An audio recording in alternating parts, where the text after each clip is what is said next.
Hi friends, welcome to Willinrow Arts. I'm Leslie. Today we are going to be making a new witch for our coven. So far we have Meralda. She is who I like to refer to as my swamp witch. And we have Flora, who's a spring floral witch. These dolls are approximately 1/6 scale, Barbie doll scale dolls. Obviously they're different heights and whatnot. Today I want to make an autumn witch. I do not have a name for her yet. We'll have to see how she comes out. I have an idea in mind of how I want her to look. Sometimes the idea changes as she comes to life. So I'm just conditioning this clay. I am using Sculpey brand Living Doll. I love working with it. We've got our clay basically conditioned. I don't know the age of this witch yet. It's all gonna be how she comes to life, if she turns into a younger or older person. I always start a head smaller than I need. I also kind of like to work with a flat head. This is just a personal preference because I like a base to work off from that I like to add rather than subtract my clay. You just go with what technique works for you. You can always bake your clay at any point and then add to it. And you could take away, you can carve the clay after it's been baked too. Typically once it's like set, like if I get all the facial features set before I start adding maybe the body, I will bake the head. So let's get some tools out. These are great size shapers to have. I like that the fact that they also have ball stylus on the back. So 2 in 1. So these are some more of my loved ones. You can tell they're a little more beat up. This one's got some glue on it. Probably shouldn't use my clay tools for non-clay projects, but I do. We also may need some Bacon Bond, Super Sculpey Bacon Bond, or clay adhesive. This is just Cos Clay brand clay adhesive. So I like to start with the basic skull shape.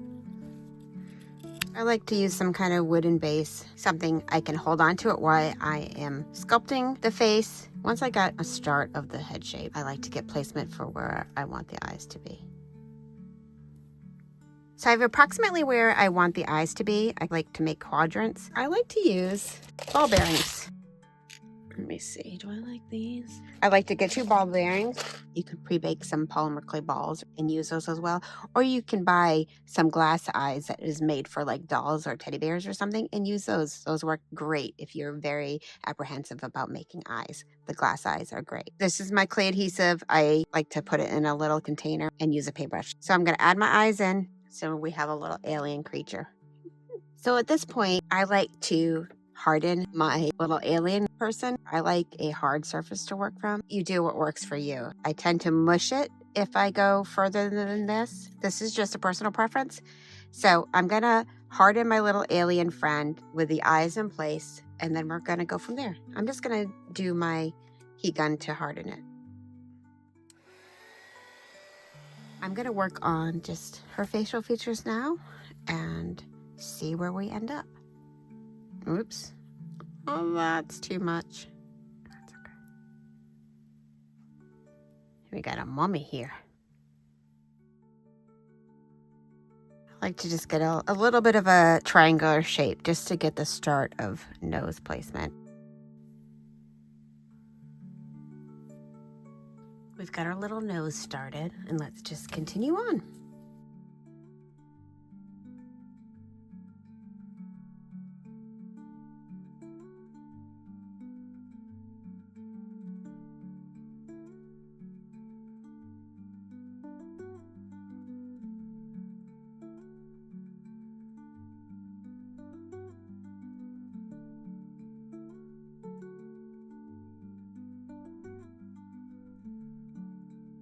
So I want her to be kind of plump. I want her to have big, round, happy cheeks. I'm not quite sure if her ears are going to be shown. To feel out her face some more, I'm going to add her ears.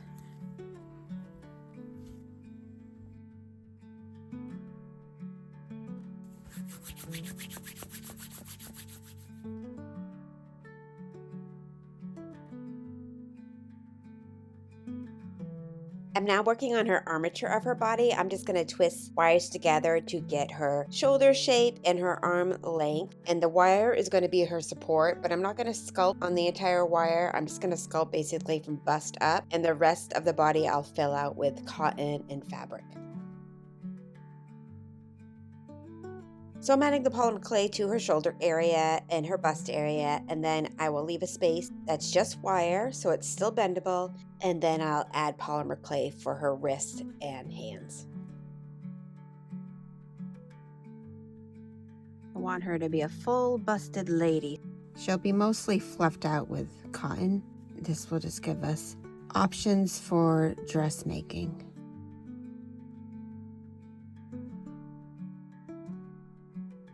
Okay, we have our lady. She's not done at all, but I'm just kind of shaping her of where all her little joints are going to be. We have an elbow bent in here. This is basically where her wrists are going to go. I have to make hands. This is basically her hip size. So next what I want to do is give her her height. I want her to be slightly shorter than my Flora doll. Okay, friends, we're going to ignore the wire chaos. It's a little bulky, but it's going to be covered with cotton, so we don't need to worry about that so much. I just needed to make a stand, which will also be her dress. And the reason I had to make it so bulky is because she's a little top heavy. I wanted her to be able to stand. It's still flexible, but she can stand. Her little armature is all set. My ladies always start out as bald men. Before we beautify her, we do need to make some arms. So next I want to work on her hands. I'm going to use Cosplay doll for her hands. It's a similar color as the living doll Sculpey, but Cosplay is made to be flexible after it's baked, so less likely to break. We still want her flexible in the elbow. So I'm just going to work on her wrist to hand.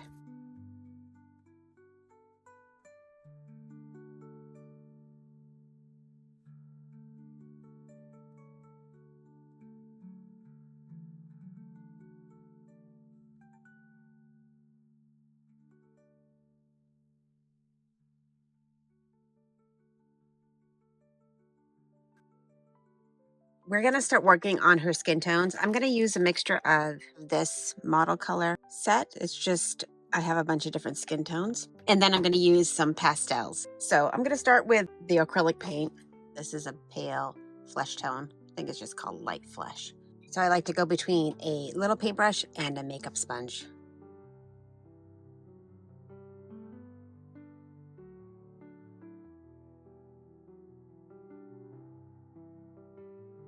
Next, let's get her eye base white.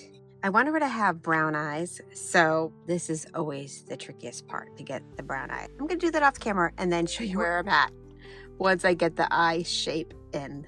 Got her pupils in, a little hard to see, but they're there. I want to put a sprinkling of copper in her eyes.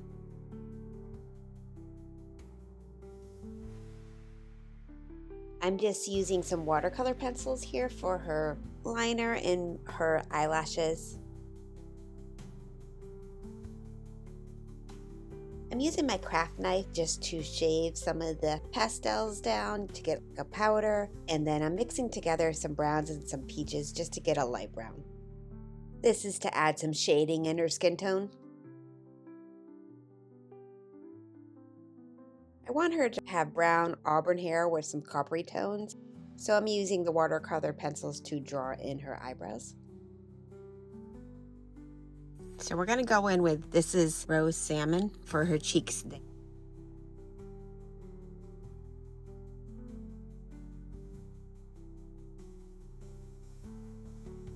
I think that's a really good start for her makeup. We can touch up as we go if we mess up anything, or once we put our hair on her, we might say, oh, we need a little bit more brighter colors or different things like that. We're gonna start wrapping her with this cotton fabric. This is just an old curtain fabric. I've used it for many of my dolls. Start by tacking it to her. I'm gonna use my friend hot glue. I think I'm gonna first wrap her down, add some bulk to her. We have some cotton batting to help fill her out. Out of the way, hands. Put your hands up. Okay. All right, I want to wrap these little legs up. So I'm going to go ahead and wrap those.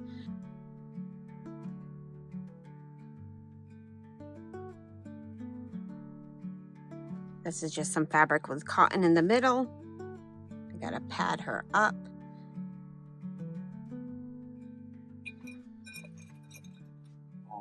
the base. She's got some ample bosom. We're going to trim all her fuzzy bits, but this is just the underlayer of her. I'm also going to wrap this wire just so it's not pokey. You're gorgeous, lady. So next we're going to make some hair wefts. This is just basic acrylic yarn.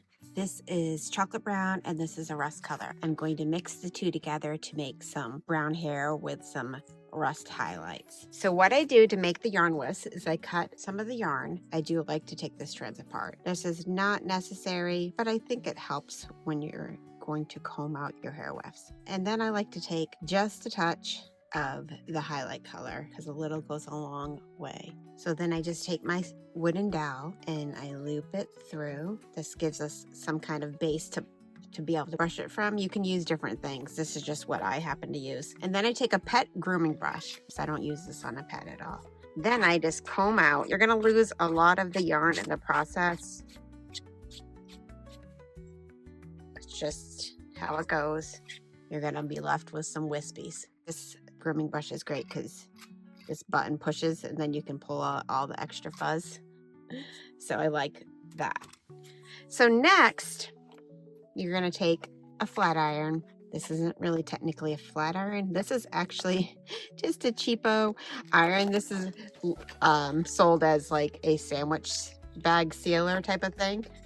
But I use it as a flat iron, even though it's kind of grooved. I want to designate one just for crafting, not for using on my hair as well, because the yarn tends to stick to it. So once it's heated up, you're going to flat iron your hair.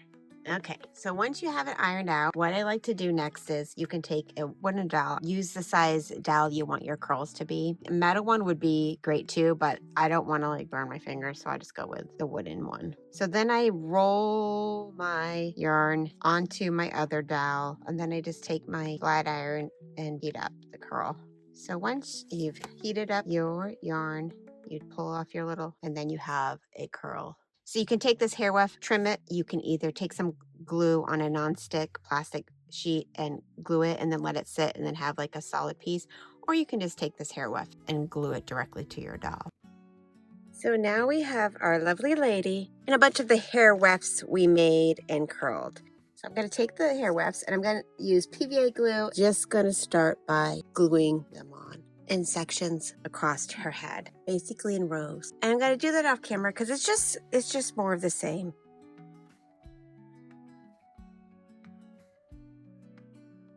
So we have her hair this side done. And in the last picture you saw that part over here. And what I did was once it dried, I flipped it over itself.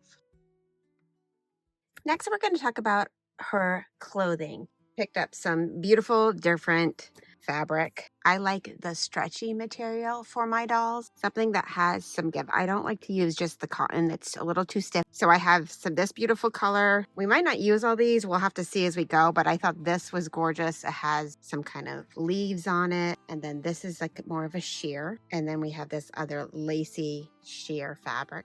So here is our beautiful lady with her wild and crazy hair, which I love. I got a little ahead of myself playing around with the fabrics just to see what I liked. I want her to have layering of fabric. Everything is going to be permanently attached to her, and we're just going to make her clothing by adding the layers, gluing or sewing it directly to her. I'm going to start with this cranberry color, making kind of a shawl or a wrap. So I also decided she needs some gloves, so I'm using this mustard colored jersey fabric. So we're just going to continue making her outfit. I'm going to add this cream colored lace in on her neckline.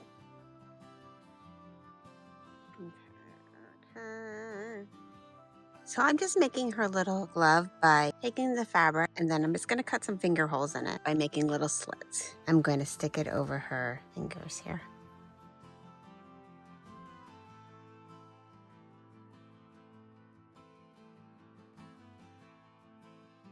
So I just sewed her little glove onto her hand. I'm going to wrap this wire area as well, while I'm right here.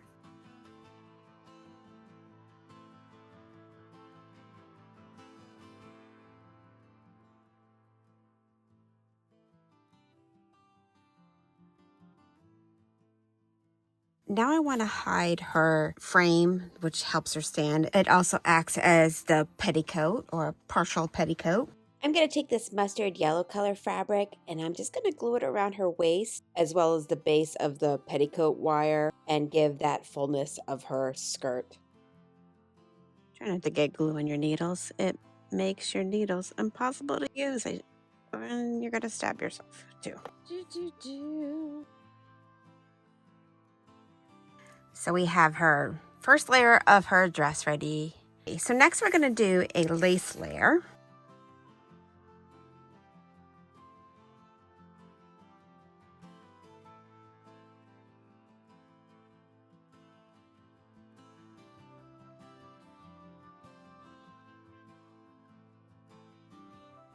So I really want to use this fabric, and I'm thinking this might be her little, like a little cloak thing. All right, I feel like this little zone needs another layer.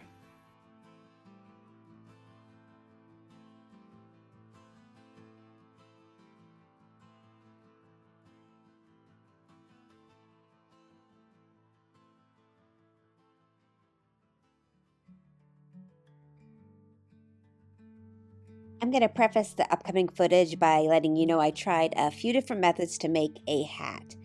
And then I settled on one idea that I came up with that worked great.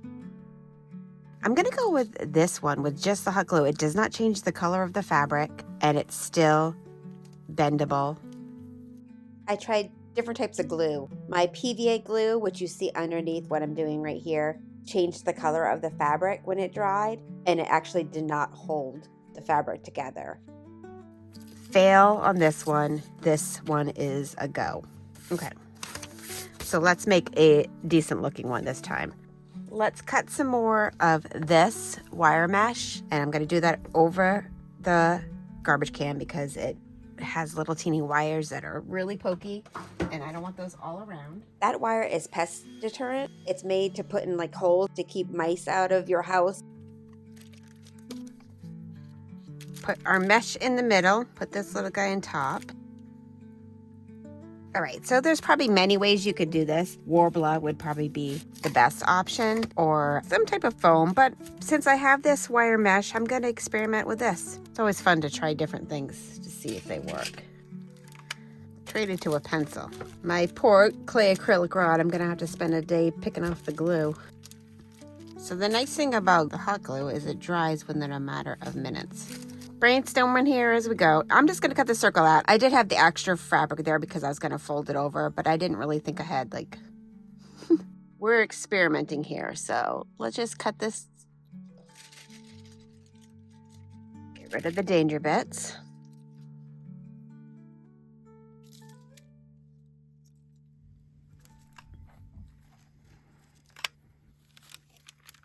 Now we have these two pieces to work with. Let's make ourselves a little triangle that we want to stick through here.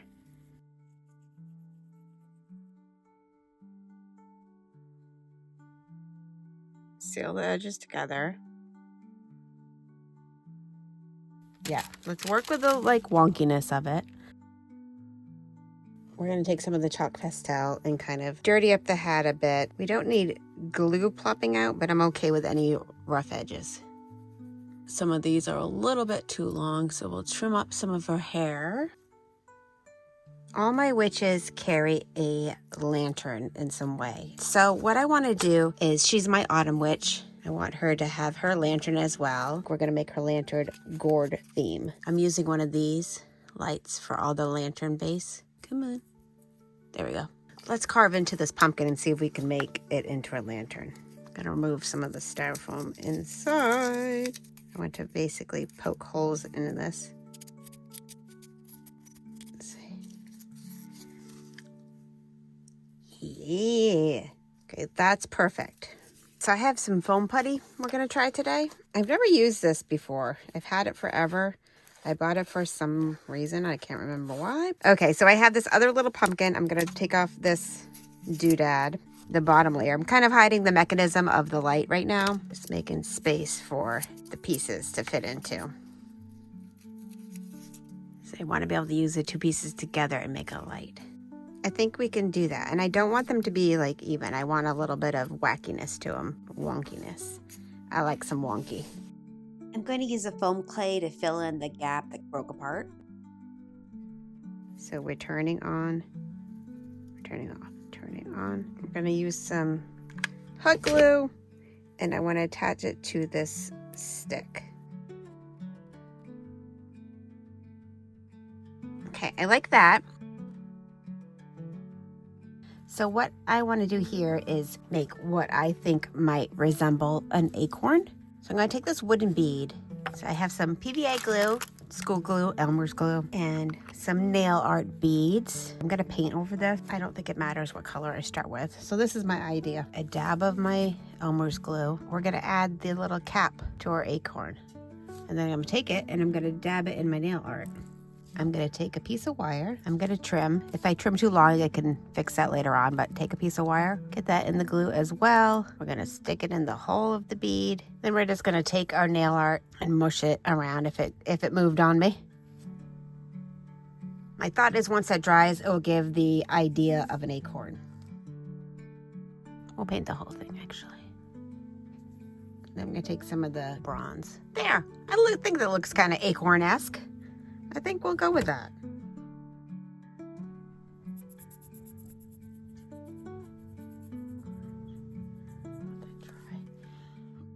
I think she needs to have a chunky necklace.